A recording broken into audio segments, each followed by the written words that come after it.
Good morning, welcome to my mini blog. দেখতেই পাচ্ছেন সকালবেলা এক্সারসাইজ করে নিয়েছি। এইটা হচ্ছে একটা লেবুর জল, এটা যেটা আমি এক্সারসাইজের পরপর খাই। তো চলো এবার রেডি হয়ে বেরোতে হবে।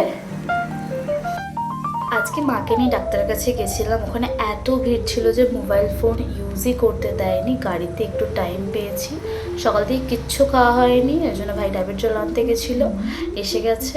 চলো একটু ডাবের জল খেয়ে নিই, তারপর দেখা হচ্ছে। সেই নিজের ডায়েটের খাওয়া রান্না করতে বসে গেছি। বাইরে এত গরম যে তোমাদের সাথে যে এসে কথা বলবো সে সুযোগ পাইনি। দেখতে পাচ্ছ আমার চিকেন সিদ্ধ করে এটাকে একটু হালকা নেড়ে নিচ্ছি।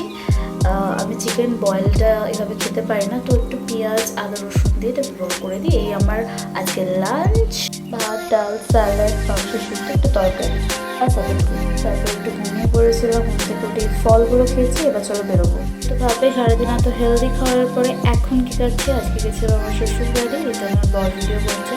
আমার ননদ এবং ভাই লুচি তরকারি মিষ্টি খাচ্ছে, মা দিয়েছিল। বকা ছকা করে অনেক খাওয়া হয়েছে, তো তাড়াতাড়ি খাচ্ছি, রাত হয়ে গেছে। চলো এবার বেরোই, বর ছেড়ে দিয়ে আসবে। এটা করেছি, দেখতে পাচ্ছ বর বাইক চালাচ্ছে, ভাই আর বোন পিছনে আসছে, ওটাই বলছিল। সামনে প্রচণ্ড ভিড় ছিল। চলো এতটাই, চলো টাটা বাই।